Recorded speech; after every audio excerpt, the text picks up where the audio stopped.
Praise the Lord. കർത്താവായ യേശുക്രിസ്തുവിന്റെ നാമത്തിൽ സ്നേഹവന്ദനങ്ങളെ അറിയിക്കുന്നു. കഴിഞ്ഞ വീഡിയോയിൽ നമ്മൾ പങ്കുവച്ചത് വിശ്വാസം ഉണ്ടാകുന്നത് എങ്ങനെയാണ് എന്നുള്ളതിന്റെ അടിസ്ഥാനത്തിലായിരുന്നു. നമ്മൾ കേട്ടു, സുവിശേഷത്തിന്റെ കേൾവിയാൽ, വചനത്തിന്റെ കേൾവിയാൽ ഒരു മനുഷ്യന്റെ ഉള്ളിൽ ദൈവത്തിന്റെ ആത്മാവ് വന്ന് പ്രവർത്തിക്കുകയും അതിലൂടെ ആ മനുഷ്യന്റെ ആന്തരിക കണ്ണുകൾ തുറക്കുകയും ദൈവത്തെ അറിയുകയും അങ്ങനെ അറിവിലൂടെയാണ് ആ വ്യക്തി ആ ഒരു ഫെയ്ത്ത് ഉണ്ടാകുന്നത്, രക്ഷാകരമായ ഫെയ്ത്ത്, വിശ്വാസം ഒരു മനുഷ്യന്റെ ഉള്ളിൽ ഉണ്ടാകുന്നതെന്ന് നമ്മൾ കണ്ടു. തികച്ചും ദൈവത്തിന്റെ ഒരു പ്രവൃത്തി ആണ് അതിൽ നടക്കുന്നതും എന്ന് നമ്മൾ കണ്ടു. സുവിശേഷത്തിന്റെ കേൾവിയാലും ആണെന്ന് നമ്മൾ കണ്ടു. ഇനി നമ്മൾ കഴിഞ്ഞ വീഡിയോയിൽ, അതായത് നീതീകരണത്തെ പറ്റി ചിന്തിച്ചപ്പോൾ നമ്മൾ പറഞ്ഞു നിർത്തിയൊരു കാര്യമായിരുന്നു, നമ്മൾ നീതീകരിക്കപ്പെട്ടിട്ട്, ഒരിക്കൽ നീതീകരിക്കപ്പെട്ടു, അത് നമ്മളെ പൂർണ്ണമായ രക്ഷയിലേക്ക് നമ്മളെ എത്തിക്കുന്നുവെന്നും നമ്മൾ കണ്ടതാണ്. ഈ നീതീകരണം നമ്മളിൽ നടന്നു, അതൊരിക്കലും നമ്മളിൽ നിന്ന് ആ രക്ഷ നമ്മളിൽ നിന്ന് നഷ്ടപ്പെട്ടു പോകുന്നില്ല എന്നും, എന്നാൽ ഇത് നഷ്ടപ്പെട്ടു പോകാത്ത പക്ഷം നമുക്കിനി എങ്ങനെയും ജീവിക്കാമോ എന്ന് ഒരു ചോദ്യം ഉണ്ട്. നമുക്ക് പാപത്തിൽ തുടർന്ന് ജീവിക്കാൻ കഴിയുമോ? നമ്മൾ മനസ്സിലാക്കേണ്ട ഒരു കാര്യം, നമ്മളെ ദൈവം നീതീകരിച്ചത് അല്ലെങ്കിൽ നീതീകരിക്കുന്നത് പാപത്തിന് സ്വാതന്ത്ര്യം നൽകിക്കൊണ്ടല്ല. ദൈവം നമ്മളെ നീതീകരിച്ചത് ആ നീതീകരിക്കുന്ന നിമിഷം മുതൽ നമ്മുടെ ഉള്ളിൽ ഒരു വലിയ പ്രവർത്തനം നടക്കുന്നുണ്ട്. ഈ പ്രവർത്തനത്തെയാണ് വിശുദ്ധീകരണം എന്ന് പറയുന്നത്. അപ്പോൾ വിശുദ്ധീകരണം എന്ന് പറഞ്ഞു കഴിഞ്ഞാൽ ഈ രക്ഷാകരമായ പ്രവൃത്തി ഒരു മനുഷ്യന്റെ ഉള്ളിൽ നടക്കുമ്പോൾ ഉണ്ടാകുന്ന ഒരു വലിയ ഫലമാണ്. ദൈവത്തിന്റെ ആത്മാവ് സുവിശേഷത്തിന്റെ കേൾവിയാൽ ഒരു മനുഷ്യന്റെ ഉള്ളിൽ ജീവൻ നൽകുന്നതിലൂടെ ആ നിമിഷം മുതൽ ആ മനുഷ്യന്റെ ഉള്ളിൽ നടക്കുന്ന ഒരു വലിയ പ്രവൃത്തിയാണ് ഈ വിശുദ്ധീകരണം എന്ന് പറഞ്ഞു കഴിഞ്ഞാൽ. അപ്പോൾ വിശുദ്ധീകരണം ഒരു വിശ്വാസിയുടെ ജീവിതത്തിൽ നടക്കേണ്ട കാര്യമാണ്. റോമാലേഖനം 6:22 വാക്യത്തില്, എന്നാൽ ഇപ്പോൾ പാപത്തിൽ നിന്ന് സ്വാതന്ത്ര്യം പ്രാപിച്ച് ദൈവത്തിന് ദാസന്മാരായിരിക്കയാൽ നിങ്ങൾക്ക് ലഭിക്കുന്ന ഫലം വിശുദ്ധീകരണവും അതിന്റെ അന്തം നിത്യജീവനും അത്രേ, നിത്യജീവനും ആകുന്നു. നീതീകരിക്കപ്പെട്ട ഒരു മനുഷ്യൻ അവൻ പിന്നെ ഈ വിശുദ്ധീകരണത്തിലേക്കാണ് പോകുന്നത്. പിന്നെ പാപത്തിൽ തുടരുവാൻ കഴിയുമോ എന്നൊരു ചോദ്യം അവിടെ വരുമ്പോൾ അതിനുത്തരം, അതായത് നീതീകരിക്കപ്പെട്ട ഒരു വ്യക്തി ഇനി ഒരിക്കൽ നീതീകരിക്കപ്പെട്ടല്ലോ, ഇനിയിപ്പം എന്ത് വേണേലും ചെയ്യാം, എങ്ങനെ വേണേലും ജീവിക്കാം, അങ്ങനെ കഴിയുമോ? പൗലോസ് ഇതിനുത്തരം പറയുന്നുണ്ട്.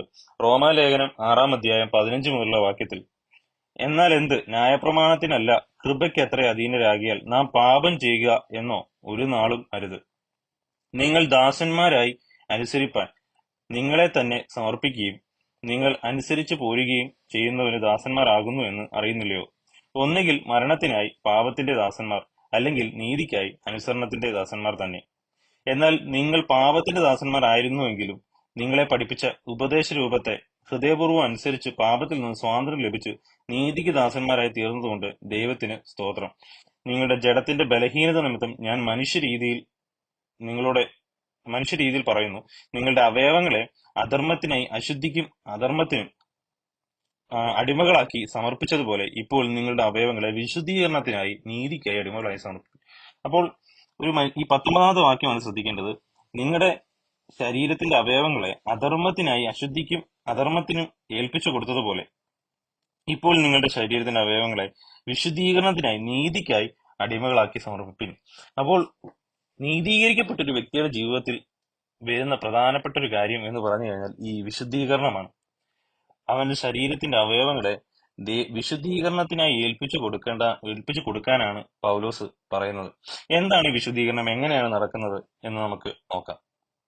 അപ്പോൾ അതിനു മുമ്പ് ഒരു വാക്യോടെ വായിക്കാം. റോമാലേഖനം 6:4 മുതലുള്ള വാക്യത്തിൽ ഇങ്ങനെ പറയുന്നു, അങ്ങനെ നാം അവന്റെ മരണത്തിൽ പങ്കാളികളായി തീർന്ന സ്നാനത്താൽ അവനോടുകൂടെ കുഴിച്ചിടപ്പെട്ടു, ക്രിസ്തു മരിച്ചിട്ട് പിതാവിന്റെ മഹിമയാൽ ജീവിച്ചെഴുന്നേറ്റതുപോലെ നാമും ജീവന്റെ പുതുക്കത്തിൽ നടക്കേണ്ടതാകുന്നു. അപ്പോൾ നടക്കേണ്ടതിന് തന്നെ. അപ്പോൾ ഈ ജീവന്റെ പുതുക്കത്തിലുള്ള ഒരു ജീവിതം, ഒരു ന്യൂനെസ് ഓഫ് ലൈഫ്, ഒരു പുതിയ ജീവിതം, ക്രിസ്തുവിലുള്ള ജീവിതം, ഇനി ഞാനല്ല ക്രിസ്തു എന്നിൽ ജീവിക്കുന്നു, ആ ഹോളി ലൈഫിലേക്കും ആണ് നമ്മൾ ഒരു വ്യക്തി പിന്നെ കടക്കുന്നത്. വിശ്വാസത്താൽ ഒരു വ്യക്തി ആ ഒരു ലൈഫിലേക്കാണ് കടക്കുന്നത്.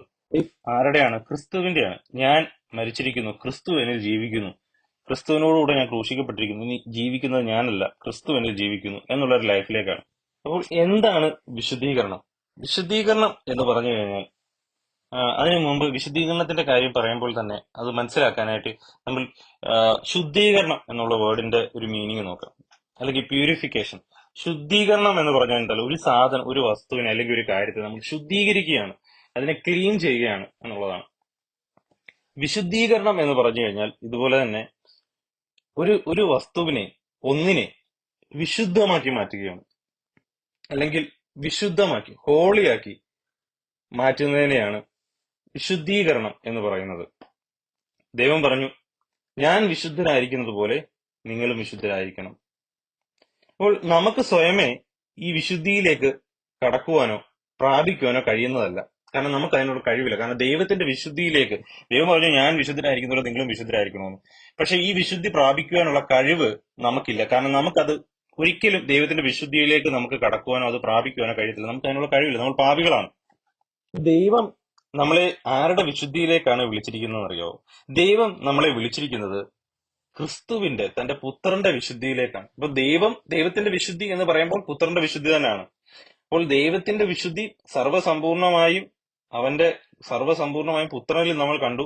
ആ പുത്രന്റെ ഹോളിനെസ്സിലേക്കാണ്, വിശുദ്ധിയിലേക്കാണ് നമ്മളെ ദൈവം വിളിക്കുന്നത്. യെശയ്യാവ് കണ്ട ഗ്ലോറി അത് യേശുവിന്റെ ആണ്, കർത്താവിന്റെ ആണ് എന്ന് യോഹന്നാന്റെ സുവിശേഷത്തിൽ യോഹന്നാൻ പറയുന്നുണ്ട്. അപ്പോൾ ഈ തേജസ്സിലേക്കാണ് നമ്മളെ ദൈവം വിളിക്കുന്നത്. അപ്പോൾ അത് പുത്രന്റെ ആ തേജസ്സിന്റെ പൂർണ്ണതയിലേക്ക് നമുക്ക് സ്വയമേ എത്തിച്ചേരുവാനോ പ്രാപിക്കുവാനോ കഴിയുന്നതല്ല. അത് ദൈവം തന്നെ ചെയ്തെടുക്കണം. ഇത് ദൈവം ചെയ്യുന്നത് ഒരു പ്രവൃത്തി നമ്മൾ ഇതിനെപ്പറ്റി എക്സ്പ്ലെയിൻ ചെയ്തിട്ടുണ്ടായിരുന്നു കഴിഞ്ഞ വീഡിയോയില്. എന്തിലൂടെയാണ് ദൈവം നമ്മൾ ആ പ്രവൃത്തി ചെയ്യുന്നത്? ആ റീജനറേഷനിലൂടെ ദൈവത്തിന്റെ ആത്മാവിൽ നമ്മുടെ ഉള്ളിൽ ചെയ്യുന്ന ഒരു പ്രവൃത്തിയിലൂടെയാണ് നമ്മളുടെ ഈ വിശുദ്ധീകരണം എന്ന പ്രോസസ്സ് പ്രക്രിയ നമ്മളിൽ തുടങ്ങുന്നത്. അത് എസെക്കിയേൽ പ്രവാചകന്റെ പുസ്തകം അതിന്റെ 36 അധ്യായം 24 മുതലുള്ള വാക്യത്തിൽ നമുക്കത് കാണാൻ കഴിയും. ഞാൻ നിങ്ങളെ ജാതികളുടെ ഇടയിൽ നിന്ന് കൂട്ടി സകല ദേശങ്ങളിൽ നിന്നും നിങ്ങളെ ശേഖരിച്ച് സ്വന്തം ദേശത്തേക്ക് വരുത്തും. ഞാൻ നിങ്ങളുടെ മേൽ നിർമ്മല ജലം തളിക്കും, നിങ്ങൾ നിർമ്മലരായി തീരും. ഞാൻ നിങ്ങളുടെ സകല മലിനതയും സകല വിഗ്രഹങ്ങളെയും നീക്കി നിങ്ങളെ നിർമ്മലീകരിക്കും. ഞാൻ നിങ്ങൾക്ക് പുതിയൊരു ഹൃദയം തരും, പുതിയൊരു ആത്മാവിനെ ഞാൻ നിങ്ങളുടെ ഉള്ളിൽ ആക്കും. കല്ലായുള്ള ഹൃദയം ഞാൻ നിങ്ങളുടെ ജഡത്തിൽ നിന്ന് നീക്കി മാംസമായുള്ള ഒരു ഹൃദയം നിങ്ങൾക്ക് തരും. ഞാൻ എന്റെ ആത്മാവിനെ നിങ്ങളുടെ ഉള്ളിൽ ആക്കി നിങ്ങളെ എന്റെ ചട്ടങ്ങളിൽ നടക്കുമാറാക്കും. നിങ്ങൾ എന്റെ വിധികളെ പ്രമാണിച്ചനുഷ്ഠിക്കും. അപ്പോൾ ദൈവം നമ്മളെ ദൈവത്തിന്റെ ഹോളിനെസ്സിലേക്ക്, വിശുദ്ധിയിലേക്ക് നമ്മളെ എത്തിക്കുന്ന ഒരു പ്രവൃത്തിയാണ് നമുക്കിവിടെ കാണാൻ കഴിയുന്നത്. ഒരു പ്രവചനമാണ് ഇത് തുടങ്ങുന്നത് വീണ്ടും ജനനത്തിലൂടെയാണ് എന്ന് നമ്മൾ കഴിഞ്ഞ വീഡിയോയിൽ കണ്ടതാണ്. അപ്പോൾ വീണ്ടും ജനനത്തിലൂടെ സുവിശേഷത്തിന്റെ കേൾവിയാൽ ദൈവത്തിന്റെ ആത്മാവ് നമ്മുടെ ഉള്ളിൽ ഒരു വിശുദ്ധീകരണം സ്റ്റാർട്ട് ചെയ്യുന്നുണ്ട്. ഇത് 32 വാക്യത്തിൽ പറയുന്നത്, എസെക്കിയേൽ പ്രവാചകൻ 32 വാക്യത്തിൽ പറയുന്നത്, നിങ്ങളുടെ നിമിത്തം അല്ല ഞാനിത് ചെയ്യുന്നത് എന്ന് നിങ്ങൾക്ക് ബോധ്യമായിരിക്കട്ടെ എന്ന് യഹോവയായ കർത്താവ് അരുൾ ചെയ്യുന്നു. അപ്പോൾ ദൈവം ഈ വിശുദ്ധിയിലേക്ക് നമ്മളെ കൊണ്ടുവരുന്നത് എന്തിനു വേണ്ടിയാണ്? ദൈവത്തിന്റെ മഹത്വത്തിനായിട്ടാണ് എന്നുള്ളതാണ് നമ്മൾ കഴിഞ്ഞ വീഡിയോയിൽ കണ്ടതുപോലെ ഇപ്പോഴും നമുക്ക് മനസ്സിലാക്കാൻ കഴിയുന്നത്. ഇത് തന്നെയാണ് തീത്തോസിന്റെ ലേഖനം 3 അധ്യായം 4 മുതലുള്ള വാക്യത്തിൽ നമുക്ക് കാണാൻ കഴിയുന്നത്. ദൈവം നമ്മൾ ചെയ്ത നീതി പ്രവൃത്തികളാലല്ല രക്ഷിച്ചത്, പുനർജനന സ്നാനം കൊണ്ടും നമ്മുടെ രക്ഷിതാവായ യേശുക്രിസ്തു മൂലം നമ്മുടെ മേൽ ധാരാളമായി പകർന്ന പരിശുദ്ധാത്മാവിന്റെ നവീകരണം കൊണ്ടും തന്നെ. അപ്പോൾ ദൈവം നമ്മളെ രക്ഷിക്കുന്നത് അവന്റെ പുനർജനന സ്നാനം കൊണ്ടും, washing of regeneration and renewal of the Holy Spirit, ദൈവത്തിന്റെ ആത്മാവിന്റെ നവീകരണത്താലും ദൈവത്തിന്റെ ശുദ്ധീകരണത്താലുമാണ് നമ്മളെ ദൈവം രക്ഷിക്കുന്നത്. ഈ ഒരു പ്രവൃത്തി തുടങ്ങുന്നത് തന്നെ നമ്മളെ ഈ വിശുദ്ധീകരണത്തിന്റെ പ്രോസസ്സിലേക്കാണ് അപ്പോൾ നമ്മൾ ആയിരിക്കുന്നത്. അപ്പോൾ ഇതാണ് വിശുദ്ധീകരണത്തിന്റെ റൂട്ട്. ദൈവം നമ്മളിൽ തുടങ്ങുന്നത് ഈ പ്രവൃത്തിയിലൂടെയാണ്. നമ്മൾ എസെക്കിയേൽ പ്രവാചകന്റെ പുസ്തകത്തിൽ കണ്ട, ഈ തീത്തോസിന്റെ ലേഖനം 3 അധ്യായത്തിൽ കണ്ടതുമായ ഈ കാര്യങ്ങളിലൂടെയാണ് ദൈവത്തിന്റെ ആത്മാവ് നമ്മളെ ഈ വിശുദ്ധിയിലേക്ക് നടത്തുന്ന പ്രവൃത്തി തുടങ്ങുന്നത്. അതുപോലെ തന്നെ നമ്മുടെ ഇൻവോൾവ്മെന്റ് ഇതിനകത്തുണ്ട്. നമ്മളുടെ എന്താണ് ഇൻവോൾവ്മെന്റ് ഇതിനകത്ത്, നമ്മൾ എന്താണ് ചെയ്യേണ്ടത് എന്നുള്ളത് തുടർന്ന് പറയുന്നതാണ്. നമ്മുടെ തെരഞ്ഞെടുപ്പിന്റെ ഉദ്ദേശം തന്നെ നമ്മുടെ തെരഞ്ഞെടുപ്പിന്റെ ഉദ്ദേശം തന്നെ ഈ വിശുദ്ധീകരണം ആണ്. ഈ വിശുദ്ധിയിലേക്ക് നമ്മളെ എത്തിക്കുക എന്നുള്ളതാണ് നമ്മുടെ തെരഞ്ഞെടുപ്പിന്റെ ഉദ്ദേശം.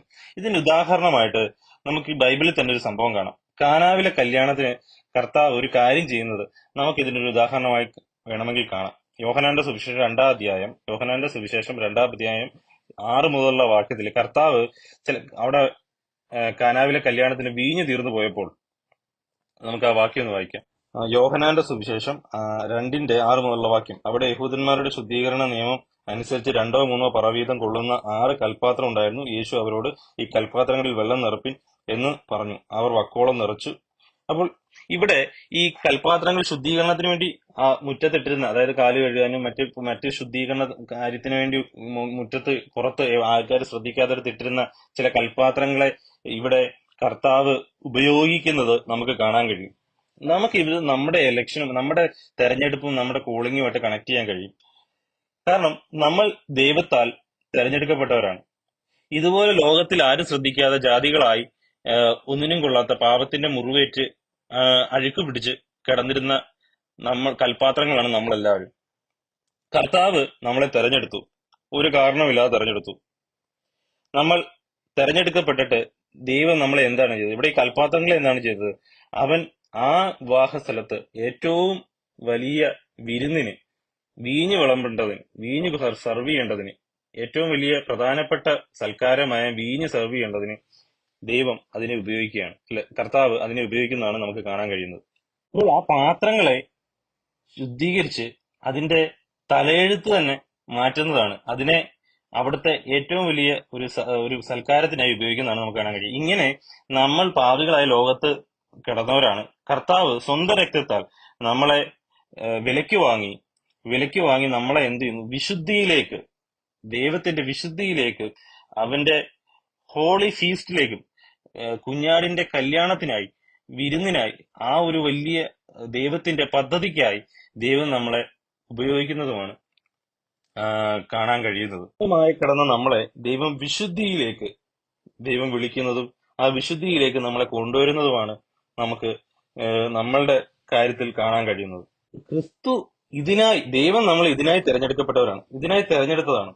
നാം അതിനായി ക്രിസ്തുവിൽ തിരഞ്ഞെടുക്കപ്പെട്ടവരാണ്, അതിനാൽ വേർതിരിക്കപ്പെട്ടവരാണ്. ദൈവത്തിന്റെ ഹോളി വർക്കിനായി, ദൈവത്തിന്റെ വിശുദ്ധമായ പ്രവൃത്തികൾക്കായി വേർതിരിക്കപ്പെട്ടവരാണ്. സെറ്റ് അപ്പാർട്ട്, വിശുദ്ധം അല്ലെ ഹോളിനെസ് എന്നുള്ള വേർഡിന് ഇങ്ങനൊരു മീനിങ് ഉണ്ടല്ലോ. സെറ്റ് അപ്പാർട്ട്, ദൈവം മാറ്റിയിരിക്കുന്ന, വേർതിരിക്കപ്പെട്ടിരിക്കുന്ന കൂട്ടം, അവന്റെ സ്വന്തം രക്തത്താൽ വിലയ്ക്ക് വാങ്ങി മാറ്റി നിർത്തിയിരിക്കുന്ന, വിശുദ്ധിയിലേക്ക് വിളിച്ചിരിക്കുന്ന ഒരു കൂട്ടമാണ് നമ്മളെല്ലാവരും. അപ്പോൾ ദൈവം ക്രിസ്തുവിൽ നമ്മളെ തെരഞ്ഞെടുത്തു. സുവിശേഷത്തിന്റെ വിളിയാൽ നമ്മളെ രക്ഷിച്ചു. നമ്മുടെ ഉള്ളിൽ ദൈവം ഒരു ആത്മാവിന്റെ പ്രവൃത്തി തുടങ്ങി, നമ്മളെ നീതീകരിച്ചു. സ്വന്തം രക്തത്താൽ അവൻ നമ്മളെ വിലയ്ക്ക് വാങ്ങി, അവൻ നമ്മളെ നീതീകരിച്ചു, നമ്മളെ വിശുദ്ധീകരിച്ചു ഇരിക്കുന്നു. ഇപ്പോൾ നമ്മൾ നടക്കുന്ന ഈ പ്രവൃത്തിയാണ് വിശുദ്ധീകരണം. നീതീകരണം കഴിഞ്ഞ് നമ്മൾ എന്തിനായിരിക്കുന്നു? നമ്മൾ വിശുദ്ധീകരണത്തിലേക്കാണ് കടക്കുന്നത്. അതായത് ക്രിസ്തുവിന്റെ സദൃശ്യത്തിലേക്ക്. നമ്മുടെ ഹോളിനെസ് ക്രൈസ്റ്റ് ആണ്. ദൈവത്തിന്റെ ഹോളിനെസിന്റെ പൂർണ്ണത നമ്മൾ ക്രൈസ്റ്റിലാണ് കാണുന്നത്. ഈ ക്രൈസ്റ്റിന്റെ സദൃശ്യത്തിലേക്ക്, ക്രിസ്തുവിന്റെ സദൃശ്യത്തിലേക്ക് നമ്മൾ വളരുന്ന ആ ഒരു പ്രക്രിയയ്ക്ക് വിളിക്കുന്ന പേരാണ് സാങ്ക്ടിഫിക്കേഷൻ, അല്ലെങ്കിൽ വിശുദ്ധീകരണം എന്ന് പറഞ്ഞു കഴിഞ്ഞാൽ.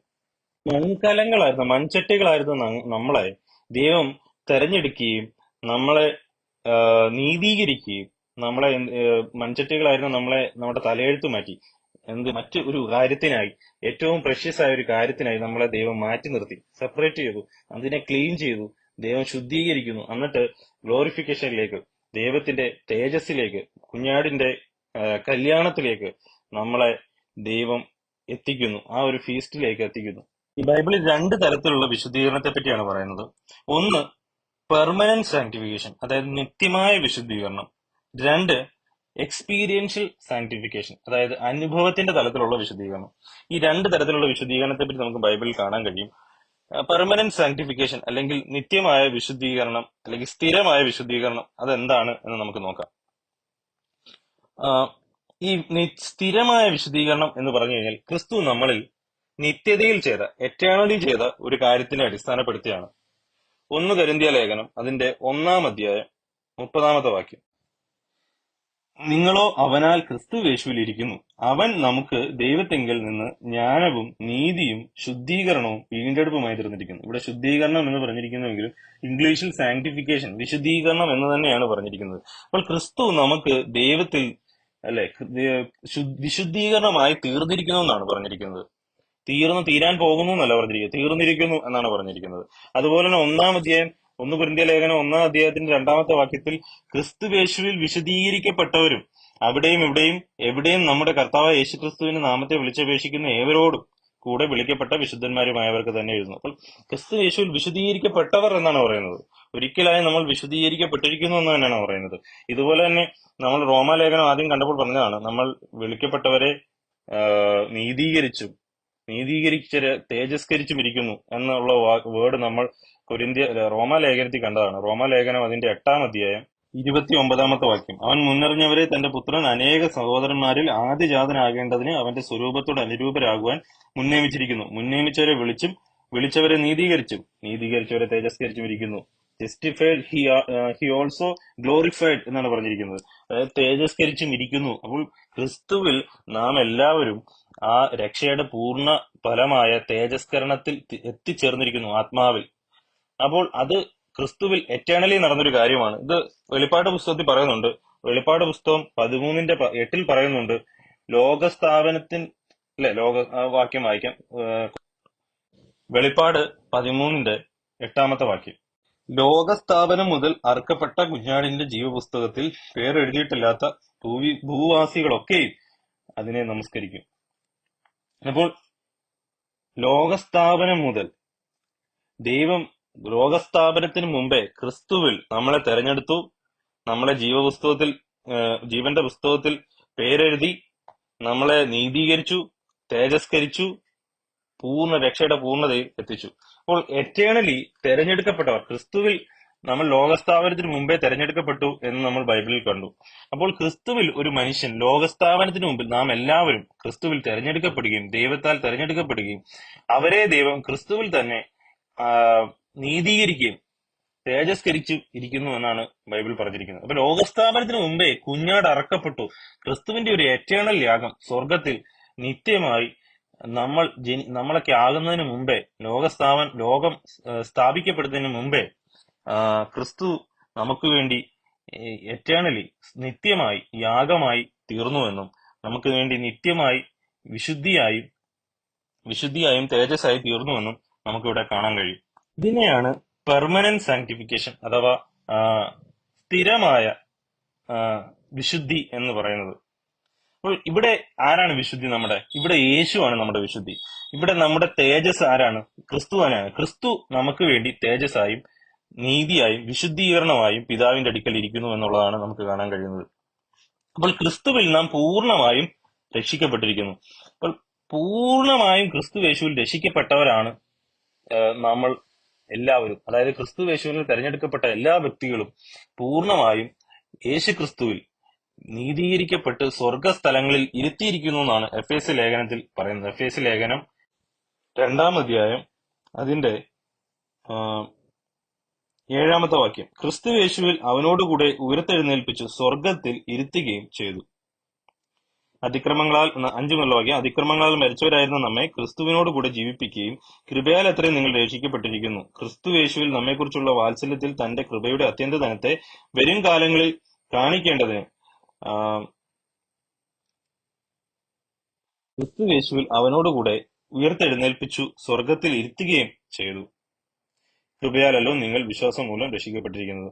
അപ്പോൾ സ്വർഗസ്ഥലങ്ങളിൽ ഇരുത്തിയിരിക്കുന്നു എന്നാണ് പറഞ്ഞിരിക്കുന്നത്. ഒരു വ്യക്തി വിശ്വാസത്തിൽ വരുമ്പോൾ അവൻ എറ്റേണലി പൂർണ്ണമായും ക്രിസ്തുവിൽ ഇരിക്കുന്നു. അവൻ വിശുദ്ധീകരിക്കപ്പെട്ടിരിക്കുന്നു, തേജസ്കരിക്കപ്പെട്ടിരിക്കുന്നു. ഇത് നമ്മുടെ നിത്യമായ നമ്മുടെ സ്ഥിതിയാണ്, സ്റ്റാറ്റസ് ആണ്, നമ്മുടെ തലയെഴുത്താണ്. അപ്പൊ ഇത് മാറ്റാൻ ആർക്കും കഴിയത്തില്ല, നമുക്ക് പോലും കഴിയത്തില്ല എന്നുള്ളതാണ് വാസ്തവം. അപ്പോൾ നമുക്ക് എങ്ങനെ വേണമെങ്കിലും ജീവിക്കാവോ? അതൊക്കെ വരുന്ന അടുത്ത ഈ ഭാഗത്ത് തന്നെ പറയുന്നതാണ്. സകലവും സ്ഥാപിക്കുന്നതിന് മുമ്പേ കുഞ്ഞാട് അറക്കപ്പെടുകയും ക്രിസ്തുവിൽ നമ്മളെല്ലാവരും തെരഞ്ഞെടുക്കപ്പെടുകയും കുഞ്ഞാട് അറക്കപ്പെടുകയും വിശദീകരിക്കപ്പെടുകയും നാം എല്ലാവരും തേജസ്കരിക്കപ്പെടുകയും ചെയ്യുന്നു. കാരണം ദൈവത്തിന്റെ മുന്നറിവ്, ദൈവത്തിന് സകലവും അറിയാൻ കഴിയും. യോബിന്റെ സങ്കീർത്തനത്തിൽ പറഞ്ഞിരിക്കുന്നത്, ഞാൻ പിണ്ടാധാരമായിരുന്നപ്പോൾ, ഞാൻ കണികകളായിരുന്നപ്പോൾ, സബ്സ്റ്റൻസ് ആയിരുന്നപ്പോൾ ദൈവം എന്നെ മുന്നറിഞ്ഞിരിക്കുന്നു. അപ്പൊ ദൈവത്തിന്റെ മുന്നറിവ് എന്ന് പറഞ്ഞാൽ നമുക്ക് ചിന്തിക്കാൻ പോകുന്നതിന് അപ്പുറമാണ്. ദൈവം സമയങ്ങളും കാലങ്ങളും ഇല്ല. ദൈവത്തിന്റെ തെരഞ്ഞെടുപ്പും ദൈവം നമ്മൾ ചെയ്യുന്ന നിത്യമായ പ്രവൃത്തിയുടെ കാര്യം എന്ന് പറഞ്ഞാൽ അത് സമയത്തിനുള്ളിലുള്ളതല്ല. നമ്മളെല്ലാം കാണുന്ന സമയത്തിനകത്തുള്ളതാണ്. ദൈവം എറ്റേണലിയാണ്, ശാശ്വതനും നിത്യനുമായ ദൈവമാണ്. ആദ്യവും അന്തവും ഒരേ സമയം കാണുന്ന ദൈവമാണ്. ദൈവത്തിന് എറ്റേണലി ഒരു കാര്യം ചെയ്യാൻ കഴിയും. അപ്പോൾ ദൈവം നമ്മളെ വിളിച്ച് വേർതിരിച്ച് എറ്റേണലി നമ്മളെ ദൈവം വിശുദ്ധീകരിച്ച് പൂർണ്ണമായി രക്ഷിക്കപ്പെടുത്തിയതിന് ശേഷമാണ് നമ്മൾ ഈ രക്ഷയൊക്കെ ഈ ലോകത്തിൽ അനുഭവത്തിലേക്ക് വരുന്നത്. അപ്പോൾ പൂർണ്ണമായി രക്ഷിക്കപ്പെടുത്തിയിട്ടാണ് നമ്മൾ ഈ നീതീകരിക്കപ്പെടുന്നതും അത് കഴിഞ്ഞ് നമ്മൾ ഈ വിശുദ്ധീകരണത്തിലേക്കൊക്കെ പോകുന്നത്. അപ്പൊ എന്തുകൊണ്ടാണ് അങ്ങനെ ആയിരിക്കുന്നത് എന്നുള്ളത് നമുക്ക് കാണാം. ഇതിനു മുമ്പ് ഈ വിശുദ്ധീകരണം രണ്ട് തരത്തിലുണ്ടെന്ന് ഞാൻ പറഞ്ഞല്ലോ. ഒന്ന് പെർമനന്റ് സ്ഥിരമായ വിശുദ്ധീകരണം, രണ്ട് എക്സ്പീരിയൻഷ്യൽ സാങ്ക്ടിഫിക്കേഷൻ, അനുഭവത്തിന്റെ തലത്തിലുള്ള വിശുദ്ധീകരണം. ഈ അനുഭവത്തിലുള്ള തലത്തിലുള്ള വിശുദ്ധീകരണത്തിലാണ് നമ്മൾ ഇതിന്റെയൊക്കെ വ്യക്തമായ കാരണങ്ങൾ കാണുന്നത്. അപ്പോൾ ഈ വിശുദ്ധീകരണം എന്ന് പറഞ്ഞു കഴിഞ്ഞാൽ നമുക്ക് അനുഭവിക്കാൻ കഴിയുന്ന ഒരു ഹോളി ലൈഫാണ്, ഒരു വിശുദ്ധിയുടെ ജീവിതമാണ്. ഇതിനകത്ത് നമ്മൾ ആക്റ്റീവ്ലി ഇൻവോൾവ് ആണ്, അതായത് നമ്മൾ ഇതിനകത്ത് പ്രവർത്തിക്കുന്നുണ്ട്. മറ്റേതിനകത്ത് നമ്മൾ ഇല്ല, കാരണം അത് പെർമനന്റ് ആണ്, എറ്റേണലി ആണ്, നമുക്ക് അറിയത്തുപോലുമില്ല, നമ്മൾ നിത്യതയിൽ നടന്ന കാര്യമാണ്. പക്ഷെ എക്സ്പീരിയൻഷ്യൽ സാങ്ക്ടിഫിക്കേഷൻ എന്ന് പറഞ്ഞു കഴിഞ്ഞാൽ, അതായത് നമ്മൾ ഇൻവോൾവ് ആയിരിക്കുന്ന, നമ്മൾ ആക്റ്റീവ് ആയിരിക്കുന്ന സാങ്ക്ടിഫിക്കേഷൻ ആണ്, വിശുദ്ധീകരണമാണ്. നമുക്ക് അനുഭവിക്കാൻ കഴിയുന്ന, മറ്റുള്ളവർക്കും അനുഭവിക്കാൻ കഴിയുന്ന വിശുദ്ധീകരണമാണ് എക്സ്പീരിയൻഷ്യൽ സാങ്ക്ടിഫിക്കേഷൻ എന്ന് പറഞ്ഞു കഴിഞ്ഞാൽ. എന്തിനാണ് ദൈവം എറ്റേണലി നടന്നൊരു കാര്യം പിന്നെയും നമ്മൾ ലോകത്ത് വന്ന് പിന്നെയും വിശുദ്ധീകരിക്കും? നമ്മൾ എറ്റേണലി വിശുദ്ധീകരിക്കപ്പെട്ടില്ലേ? നമ്മൾ നിത്യമായി വിശുദ്ധീകരിക്കപ്പെട്ടെങ്കിൽ പിന്നെ എന്തിനാണ് നമ്മൾ പിന്നെയും ഇവിടെ വന്ന് ചുമ്മാതെ ജീവിക്കുന്നത്? അപ്പോൾ ഇവിടെ വേറൊരു കാര്യമുണ്ട്. ദൈവം നമ്മുടെ ഉള്ളിൽ ലോകത്തിലേക്ക് നമ്മളെ ആക്കി വെച്ച് നമ്മുടെ ഉള്ളിൽ വീണ്ടും ജനനത്തിന്റെ, തന്റെ ആത്മാവിനാൽ വീണ്ടും ജനനം നൽകി നമ്മുടെ ഉള്ളിൽ ദൈവത്തിന്റെ ആത്മാവിനാൽ ഒരു ഓട്ടം ഓടിക്കുന്നുണ്ട്. അതാണ് വിശുദ്ധീകരണം. പുത്രന്റെ സദൃശ്യത്തിലേക്ക് നമ്മളെ ഓടിക്കുന്നുണ്ട്. അപ്പോൾ ഇതിനകത്ത് നമ്മൾക്ക് ഒരു ഇൻവോൾവ് ഉണ്ട്. നമ്മൾ വിശ്വാസത്താൽ ഈ ജീവിതത്തിൽ ക്രിസ്തുവിന്റെ സദൃശ്യത്തിലേക്ക് ദൈവത്തിന്റെ ആത്മാവിന്റെയും കൃപയുടെയും ആശ്രയത്തിൽ നമ്മൾ വിശ്വാസത്താൽ ദൈവത്തിൽ ആശ്രയിച്ച് മുന്നോട്ട് പോകുന്നുണ്ട്. ഈ ഓട്ടം ഓടേണ്ടതിന് വേണ്ടിയാണ് ദൈവം നമ്മളെ ഈ ലോകത്തിൽ ആക്കി വെച്ചിരിക്കുന്നത്. ഈ വിശുദ്ധീകരണത്തിന്റെ ഓട്ടം എല്ലാ വിശ്വാസിക്കും, പുത്രന്റെ സദൃശ്യത്തിലേക്കുള്ള ഈ ഓട്ടം നമുക്ക് എല്ലാ വിശ്വാസികൾക്കും ഉണ്ടാകുന്നതാണ്. ഇത് എന്തിനു വേണ്ടി ആക്കി വെച്ചിരിക്കുന്നത്? ഇതിനൊരു റിവാർഡുണ്ട്, ഇതിനൊരു നിത്യമായ പ്രതിഫലമുണ്ട്. കൊരിന്ത്യർ ലേഖനം 5:10, അവനവൻ ശരീരത്തിൽ ഇരിക്കുമ്പോൾ ചെയ്തത് നല്ലതാകിലും തീയതെങ്കിലും അതിന് തക്കവണ്ണം പ്രാപിക്കേണ്ടതിന് നാം എല്ലാവരും ക്രിസ്തുവിന്റെ ന്യായാസനത്തിന്റെ മുമ്പാകെ വെളിപ്പെടേണ്ടതാകുന്നു. ഇത് ഒരു എറ്റേണൽ ദൈവത്തിന്റെ നിത്യമായ നമുക്ക് ലഭിക്കുന്ന ഒരു പ്രതിഫലത്തെ പറ്റിയാണ്. ലോകത്തിൽ നമ്മൾ ജീവിച്ച ഈ വിശ്വാസത്താലുള്ള ഓട്ടത്തിൽ ദൈവം നമ്മുടെ വിശ്വാസത്താലുള്ള ഓട്ടത്തെ കണക്കിടുന്നുണ്ട്. ക്രിസ്തുവിൽ ഉള്ളതും ജഡത്തിൽ സ്വന്തം പ്രവൃത്തിയാൽ അധ്വാനിച്ചതും ക്രിസ്തുവിന്റെ കൃപയാൽ നമ്മുടെ ഉള്ളിൽ വന്ന പ്രവൃത്തികളെയും ദൈവം നോക്കുകയും അതിനൊത്തവണ്ണം നമ്മൾക്ക് പ്രതിഫലം നൽകുകയും ചെയ്യുന്നതാണ്. മത്തായിയുടെ സുവിശേഷം 6:19 വാക്യം, പുഴുവും തുരുമ്പും കെടുക്കുകയും കള്ളന്മാർ തുരന്ന് മോഷ്ടിക്കുകയും ചെയ്യുന്ന ഈ ഭൂമിയിൽ നിങ്ങൾ നിക്ഷേപം സ്വരൂപിക്കരുത്. പുഴുവും തുരുമ്പും കെടുക്കാതെയും കള്ളന്മാർ തുരന്ന് മോഷ്ടിക്കാതിരിക്കുന്ന സ്വർഗത്തിൽ നിങ്ങളുടെ നിക്ഷേപം സ്വരൂപിച്ചുകൊള്ളുവിൻ. നിന്റെ നിക്ഷേപം ഉള്ളിടത്ത് നിന്റെ ഹൃദയം ഇരിക്കും.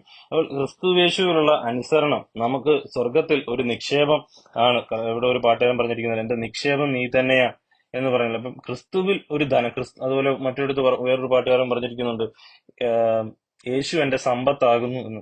അപ്പോൾ ക്രിസ്തുവിനെ നേടുന്ന ഒരു ഓട്ടമുണ്ട് ഒരു വിശ്വാസിക്ക് ലോകത്ത് നേടുന്നത്. അതാണ് അവന്റെ വിശുദ്ധീകരണം. നമ്മുടെ വിശുദ്ധീകരണം എന്ന് പറഞ്ഞു കഴിഞ്ഞാൽ ക്രിസ്തുവിനെ നേടുന്നതാണ്.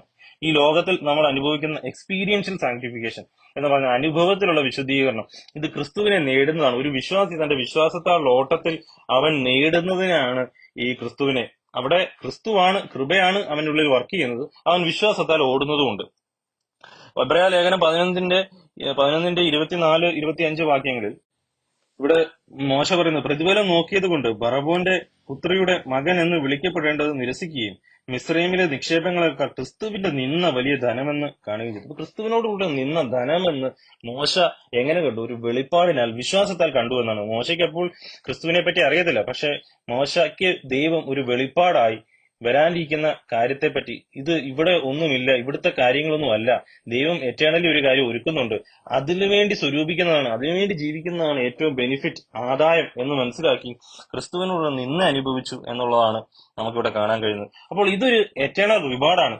വിശ്വാസത്താൽ ഓടുന്നതിന് ഓരോ ഓരോ വ്യക്തിക്കും ദൈവം നൽകുന്ന ഒരു റിവാർഡ്, ഒരു പ്രതിഫലം നമുക്ക് ഇവിടെ കാണാൻ കഴിയും. അപ്പോൾ ഈ ഓട്ടം എന്തിനാക്കി വെച്ചിരിക്കുന്നു? നിത്യമായി നടന്നൊരു കാര്യം ലോകത്തിൽ എന്തിന് ഈ സമയത്തിനകത്ത് നിത്യമായി നമ്മൾ വിശദീകരിക്കപ്പെട്ടതാണെങ്കിൽ പിന്നെ എന്തിന് നമ്മൾ വിശുദ്ധിക്ക് വേണ്ടി ഓടുന്നു? ഇത് വിശ്വാസത്താൽ നമ്മൾ ഓടുന്നതിന് ദൈവം നമുക്ക് ഒരു പ്രതിഫലം നൽകുമെന്നുള്ളതാണ്. അപ്പോൾ മറ്റൊരു ചോദ്യം, പൂർണ്ണമായും നമ്മൾ രക്ഷിക്കപ്പെടുത്തിയിട്ടാണ് നമ്മൾ ഓടുന്നത്. അപ്പോൾ നമ്മൾ എറ്റേണലി, നിത്യമായി നമ്മൾ രക്ഷിക്കപ്പെട്ടു, പിന്നെ ഓടുന്നത് പൂർണ്ണമായി രക്ഷിക്കപ്പെട്ട ആളാണ് ലോകത്തിൽ വന്ന് ഈ വിശുദ്ധിക്ക് വേണ്ടി ഓടുന്നത്. ഞാൻ നിത്യതയിൽ ക്രിസ്തുവിൽ ഞാൻ രക്ഷിക്കപ്പെട്ടിരിക്കുന്നു ഒരിക്കലായിട്ട്. ഇപ്പോൾ ഇവിടെ വന്ന് കർത്താവ് എന്നെ ലോകത്തിൽ നീതീകരിച്ച് ഈ വിശുദ്ധീകരണത്തിലേക്ക് ഞാൻ ഓടുമ്പോൾ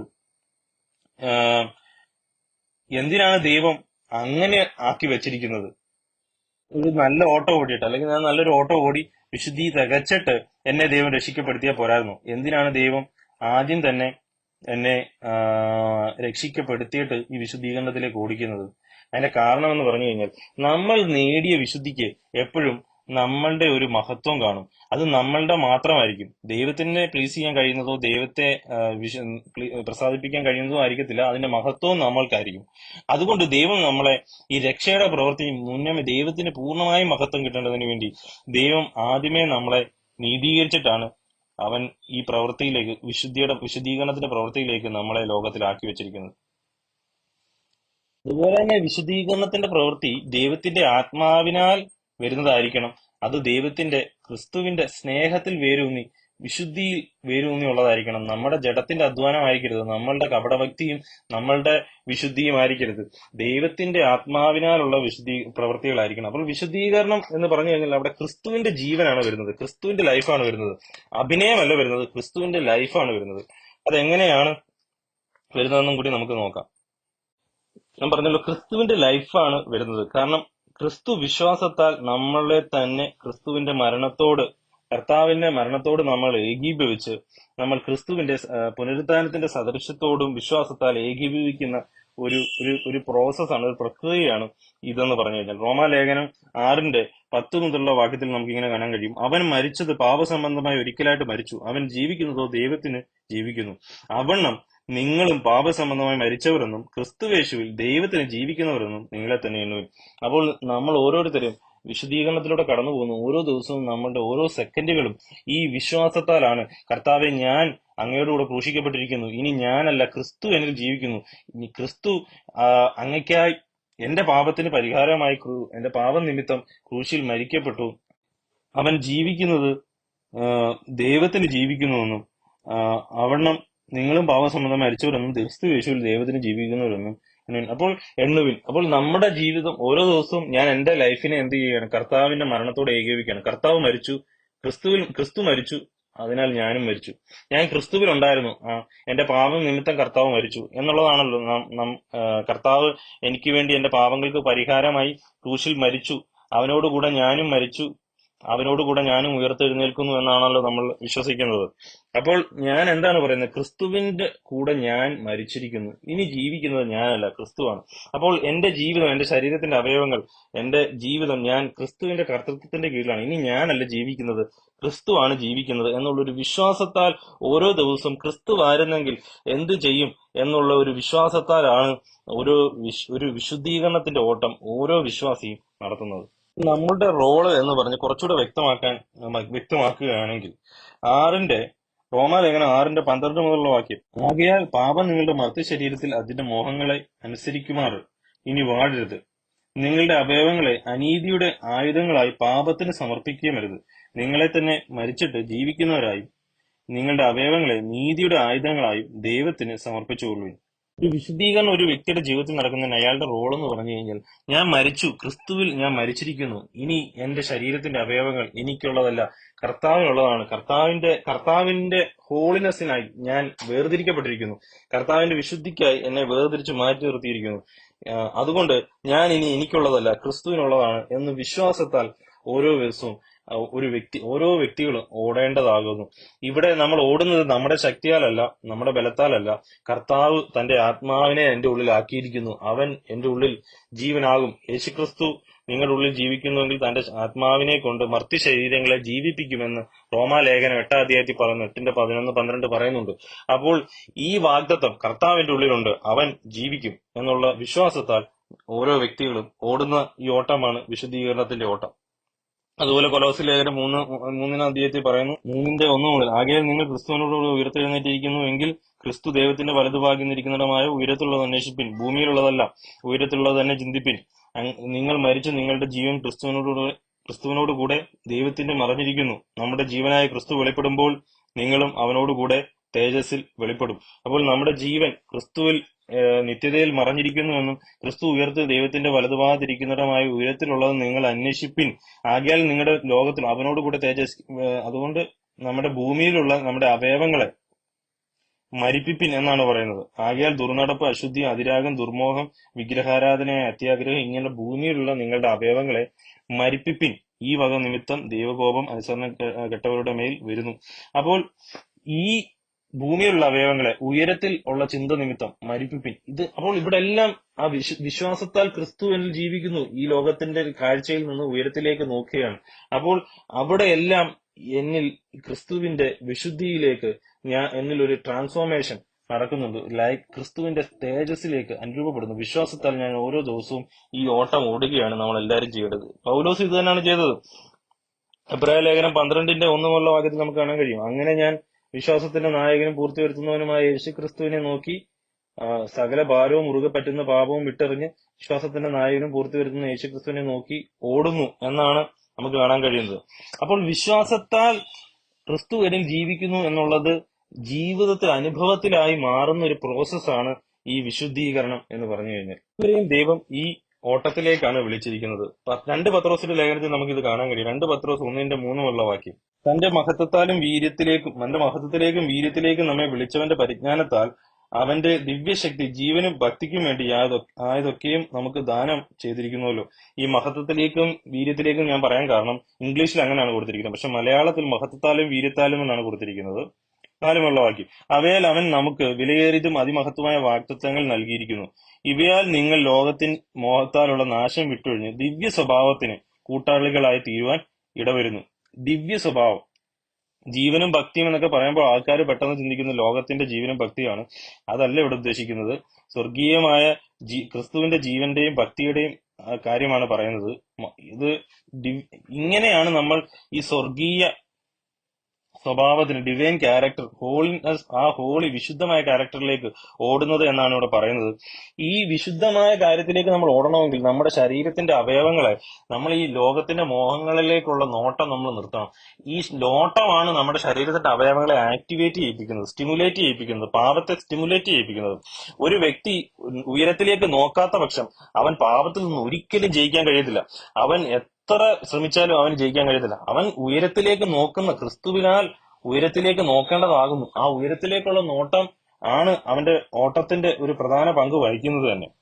ഇങ്ങനെ 5 വാക്യം, അത് നിമിത്തം തന്നെ നിങ്ങൾ സകല ഉത്സാഹവും കഴിച്ച് നിങ്ങളുടെ വിശ്വാസത്തോട് വീര്യവും, വീര്യത്തോട് പരിജ്ഞാനവും, പരിജ്ഞാനത്തോട് ഇന്ദ്രിയജയവും, ഇന്ദ്രിയജയത്തോട് സ്ഥിരതയും, സ്ഥിരതയോട് ഭക്തിയും, ഭക്തിയുടെ സഹോദരപ്രീതിയും, സഹോദരപ്രീതിയോട് സ്നേഹവും കൂട്ടിക്കൊള്ളുവിൻ. ഓട്ടം സ്നേഹത്തിലേക്ക് അവസാനിക്കുന്നതാണ് നമുക്ക് കാണാൻ കഴിയുന്നത്. അപ്പോൾ ഈ ഓട്ടം ഓർഡറായിട്ട് പത്രോസ് ഇവിടെ പറയുന്നത് നമുക്ക് കാണാൻ കഴിയുന്നു. അപ്പൊ എല്ലാവർക്കും ഈ വിശുദ്ധിയുടെ ഓട്ടത്തിലേക്കാണ്, ഈ പാതയിലേക്കാണ് ദൈവം വിളിച്ചിരിക്കുന്നത്. ഈ വിശുദ്ധിയുടെ പൂർണ്ണമായ സ്നേഹത്തിലേക്കാണ്, ദൈവ സ്നേഹത്തിന്റെ പൂർണ്ണതയിലേക്കാണ് എല്ലാവരും വിളിച്ചത്. അപ്പോൾ ഹോളിനെസ് എന്ന് പറഞ്ഞു കഴിഞ്ഞാൽ നമ്മൾ ക്രിസ്തുവിൽ കാണുന്ന ദൈവം സ്നേഹം തന്നെ. ദൈവത്തിന്റെ വിശുദ്ധിയുടെ തികവ് നമ്മൾ അവന്റെ സ്നേഹത്തിലാണ് നമുക്ക് കാണാൻ കഴിഞ്ഞത്. നമുക്ക് വെളിപ്പെടുത്തിയത് ദൈവം ഈ സ്നേഹമാണ് വെളിപ്പെടുത്തിയത് അവന്റെ വിശുദ്ധിയായി. അപ്പോൾ ഈ സ്നേഹത്തിന്റെ പെർഫെക്ഷനിലേക്കാണ് ദൈവം നമ്മളെ വിളിച്ചിരിക്കുന്നത്. നമ്മുടെ ഉള്ളിൽ ദൈവത്തിന്റെ ആത്മാവ് ഉണ്ട് എങ്കിൽ നമ്മളെ ഈ ഓട്ടത്തിലേക്കാണ് ദൈവത്തിന്റെ ആത്മാവ് നമ്മളെ പുള്ളി ചെയ്യുന്നത്, നമ്മളെ ഉന്തി വിടുന്നത്. നമ്മുടെ പ്രാർത്ഥനകളും നമ്മുടെ വചനധ്യാനവും നമ്മുടെ ജീവിതത്തിൽ ദൈവം അനുവദിക്കുന്ന കഷ്ടങ്ങളും സഭയിലെ ഡിസിപ്ലിനിങ്ങും നമ്മുടെ ഉപദേശവും എല്ലാം നമ്മുടെ പ്രത്യാശയും എല്ലാം നമ്മളെ ഈ ക്രിസ്തുവിലേക്കാണ് നമ്മളെ ഫോക്കസ് ചെയ്യിപ്പിക്കുന്നത്. ക്രിസ്തുവിന്റെ സദൃശ്യത്തിലേക്കാണ്, അവന്റെ വിശുദ്ധീകരണത്തിലേക്കാണ് നമ്മളെ എത്തിക്കുന്നത്. അതുകൊണ്ടാണ് 1 യോഹന്നാന്റെ സുവിശേഷം ലേഖനം, കണ്ണിൽ നാം ദൈവമക്കൾ എന്ന് വിളിക്കപ്പെടുവാൻ പിതാവ് നമുക്ക് എത്ര വലിയ സ്നേഹം നൽകിയിരിക്കുന്നു, അങ്ങനെ തന്നെ നാം ആകുന്നു. ലോകം അവനെ അറിഞ്ഞിട്ടില്ലായകൊണ്ട് നമ്മെ അറിയുന്നില്ല. പ്രിയമുള്ളവരെ, നാം ഇപ്പോൾ ദൈവമക്കളാകുന്നു, നാം ഇന്നതാകും എന്നിതുവരെ പ്രത്യക്ഷമായില്ല. അവൻ പ്രത്യക്ഷനാകുമ്പോൾ നാം അവനേക്കാൾ ഇരിക്കും പോലെ തന്നെ കാണുന്നത് കൊണ്ട് അവനോട് സദൃശന്മാരാകുമെന്ന് നാം അറിയുന്നു. അവനിൽ ഈ പ്രത്യാശയുള്ളവൻ എല്ലാം അവൻ നിർമ്മലനായിരിക്കുന്ന പോലെ തന്നെ തന്നെ നിർമ്മലീകരിക്കുന്നു. അപ്പോൾ ദൈവത്തിൽ ഈ പ്രത്യാശയുള്ളവർ അവനെ തന്നെ തന്നെ നിർമ്മലീകരിക്കുന്നു. അപ്പോൾ ഈ പ്രത്യാശയുള്ളവനെ ഈ ഓട്ടം ഓടാൻ കഴിയത്തുള്ളൂ. ലോകത്തിലാണ് നമ്മുടെ പ്രത്യാശയെങ്കിൽ നമ്മൾ വിശദീകരിക്കപ്പെടുകയില്ല, നമ്മൾ നിർമ്മലീകരിക്കപ്പെടുകയില്ല, നമ്മൾ പെട്ടുപോകും. അപ്പോൾ നമ്മൾ ഉയരത്തിലേക്ക് നമുക്ക് ദൈവം നൽകിയിരിക്കുന്ന എല്ലാ കൃപാവരങ്ങളും ഉപയോഗിക്കപ്പെടേണ്ടത് ഈ വിശദീകരണത്തിലേക്ക് നമ്മൾ ഓടേണ്ടതിന് വേണ്ടിയാണ്. ഇതിന്റെ തികവിലേക്ക് നമ്മൾ എത്തേണ്ടതിന് വേണ്ടി സഭയിലെ എല്ലാ ശുശ്രൂഷകളും ഇതിനു വേണ്ടിയാണ്. നമ്മുടെ പ്രാർത്ഥനകളും ദൈവത്തിന്റെ ആത്മാവിന്റെ പ്രാർത്ഥനയും നമ്മളുള്ള പ്രാർത്ഥനയും ദൈവവചനവും സഭയിലെ ഡിസിപ്ലിനിങ്ങും എല്ലാം നമ്മുടെ കഷ്ടതകൾ ദൈവം നമ്മൾ ഈ ഓട്ടത്തിൽ ഓടാതെ പക്ഷം നമ്മളിങ്ങനെ നമ്മുടെ നോട്ടം ഓടിക്കൊണ്ടിരിക്കുമ്പോഴായിരിക്കും ദൈവം നമ്മുടെ ജീവിതത്തിൽ വളരെ കഷ്ടതകൾ അനുഭവിക്കുകയും നമ്മളെ ഡിസിപ്ലിൻ ചെയ്ത് ദൈവത്താൽ കണ്ടവരാണെങ്കിൽ ദൈവം അടിച്ചുടച്ച് എങ്ങനെയും ഈ ഓട്ടത്തിലേക്ക് എത്തിക്കും, ഈ ട്രാക്കിലേക്ക് നമ്മളെ കൊണ്ടുവരും, ശരിയായ ദിശയിലേക്ക് നമ്മളെ കൊണ്ടുവരും. അതുപോലെ തന്നെ നമ്മൾ മനസ്സിലാക്കേണ്ട ഒരു കാര്യം, ഈ സാങ്ക്ടിഫിക്കേഷൻ, വിശുദ്ധീകരണം എന്നൊരു കാര്യം ഈ ലോകത്ത് നമ്മൾ പൂർണ്ണമായും ഈ ലോകത്തിൽ പൂർണ്ണമായും വിശുദ്ധീകരിക്കപ്പെടുന്നില്ല. കർത്താവിന്റെ തേജസ്കരണ വേളയിലാണ് നമ്മൾ പൂർണ്ണമായും വിശുദ്ധീകരിക്കപ്പെടുന്നത്. ഈ വിശുദ്ധീകരണത്തിലേക്കാണ് ദൈവം നമ്മളെ വിളിച്ചിരിക്കുന്നത്. അപ്പോൾ ദൈവത്തിന്റെ ആത്മാവുള്ളൊരു വ്യക്തി ക്രിസ്തുവിനെ കർത്താവ് എന്ന് വിളിക്കുമ്പോൾ നമ്മൾ എന്താണ് പറയുന്നത്? അത് യേശുക്രിസ്തുവിന്റെ ആത്മാവില്ലാതെ യേശുവിനെ കർത്താവ് എന്ന് വിളിക്കാൻ ദൈവത്തിന്റെ ആത്മാവില്ലാതെ കഴിയത്തില്ല എന്ന് പറയാൻ കാരണം എന്താണ്? ദൈവത്തിന്റെ ആത്മാവില്ലാതെ ഒരു വ്യക്തിക്ക് ഇനി ഞാനല്ല, ക്രിസ്തു ജീവിക്കുന്നു, ക്രിസ്തുവിന് വേണ്ടിയാണ് ജീവിക്കുന്നത്, എന്റെ ശരീരം, എന്റെ അവയവങ്ങൾ, എന്റെ എല്ലാം ഞാൻ മരിക്കാനായി ഏൽപ്പിക്കുന്നു, ക്രിസ്തു ജീവിക്കട്ടെ, കർത്താവിന്റെ ആത്മാവ് ജീവിക്കട്ടെ എന്ന് വിശ്വസിക്കുവാൻ കർത്താവിനെ കർത്താവ് എന്ന് വിളിക്കാം. കർത്താവ് എന്നുള്ള വേർഡ് ലോർഡ്, യജമാനൻ എന്നാണ്. ഇപ്പൊ ഗ്രീക്കിലും ഒക്കെ നമ്മൾ യജമാനൻ എന്ന് പറഞ്ഞു കഴിഞ്ഞാൽ അടിമയും യജമാനൻ. അടിമയെന്ന് പറഞ്ഞു കഴിഞ്ഞാൽ ഞാൻ നീതിക്ക് ദാസനാണ്, ക്രിസ്തുവിന് ദാസനാണ്, എനിക്കിനി ഒരു ആഗ്രഹവും ഇല്ല, മോഹങ്ങളും ഇല്ല. ഇനി യജമാനൻ എന്ത് പറയുന്നു അതാണ്. അപ്പോൾ ഇങ്ങനെ ക്രിസ്തുവിന് അടിയറ വെക്കുവാൻ ദൈവത്തിന്റെ ആത്മാവില്ല ഒരു മനുഷ്യർക്കും കഴിയത്തില്ല. അല്ലെങ്കിൽ നമ്മൾ നമ്മുടെ മോഹങ്ങളെ ആയിരിക്കും കർത്താവിനോട് പറയാൻ, നമ്മുടെ ആഗ്രഹങ്ങളായിരിക്കും. ആലോചിച്ച് നോക്കിയാൽ ലോകത്തിൽ ഏതേലും അടിമ നമുക്ക് അവന്റെ ആഗ്രഹങ്ങളെ നടത്തി തരുന്ന ഒരാളായിട്ട് യജമാനെ കാണുമോ? ഇല്ല. അടിമ എന്ന് പറഞ്ഞാൽ യജമാനന്റെ ആഗ്രഹങ്ങൾ നടത്താനുള്ള ആളാണ്. ക്രിസ്തു നമ്മളെ സ്വന്തം രക്തത്താൽ വിലയ്ക്ക് വാങ്ങിയിരിക്കുന്നു. അവന്റെ വിശുദ്ധിയിലേക്കാണ് നമ്മളെ എത്തിക്കാൻ ആഗ്രഹിക്കുന്നത്. നമുക്ക് മോശമായിട്ടുള്ളതൊന്നുമല്ല ചെയ്യുന്നത്. അവന്റെ തേജസ്സിലേക്കും അവന്റെ വിശുദ്ധിയിലേക്കും നമ്മളെ വിളിച്ചിരിക്കുന്നു. അതാണ് അവന്റെ നമ്മുടെ മേലുള്ള ഹിതം. അത് നടത്തുവാൻ നമ്മളെ പല കഷ്ടതകളിലൂടെ നന്നാക്കും. കാരണം നമ്മൾ അനുസരണക്കെട്ട അടിമകളാണ്, അനുസരണം കെട്ട മക്കളാണ്. അവൻ ശരിയായ വഴിയിലൂടെ കടത്തിവിട്ട് ദൈവം നമ്മളെ അവന്റെ മഹത്വത്തിലേക്കും അവന്റെ വിശുദ്ധിയിലേക്കും അവൻ നമ്മളെ എത്തിക്കും. അതുകൊണ്ട് നമ്മുടെ ജീവിതത്തിൽ അനുഭവിക്കുന്ന എല്ലാ സാഹചര്യങ്ങളും, എല്ലാ വഴികളും ദൈവം നമ്മളെ വിശുദ്ധീകരണത്തിലേക്ക് എത്തിക്കുവാനാണ്. ദൈവം നമ്മളെ സഹായിക്കട്ടെ. നമ്മൾ വിശുദ്ധീകരണത്തിന്റെ ഓട്ടത്തിൽ ഓടുവാൻ ദൈവം നമുക്ക് കൃപയും ദൈവത്തിന്റെ ശക്തിയും നൽകട്ടെ. ഇത് തീർച്ചയായിട്ടും ദൈവത്തിന്റെ ശക്തിയാലും കൃപയാലും നടക്കുന്ന ഒരു കാര്യമാണ്. വിശ്വാസത്താൽ ദൈവത്തിന്റെ അപ്രമേയ ധനം നമുക്ക് നൽകിയിരിക്കുന്നു. ഈ ധനത്തെ വേരൂന്നി, വിശ്വാസത്താൽ കർത്താവിന്റെ ഉള്ളിലുണ്ട് എന്നുള്ള സ്ട്രെങ്തിനാൽ വേരൂന്നിയാണ് ഓരോ വ്യക്തിയും ഇത് പ്രാപിക്കുവാൻ ഓടുന്നത്. പൗലോസും അത് തന്നെ ഓടി. അവൻ തനിക്കുള്ളതെല്ലാം വിട്ടെറിഞ്ഞ് കർത്താവിന് വേണ്ടി ഓടിയതും എല്ലാം ഈ ഓട്ടം നിമിത്തമാണ്. കർത്താവ് നമ്മളെ സഹായിക്കട്ടെ, ധാരാളമായി അനുഗ്രഹിക്കട്ടെ. സ്തോത്രം.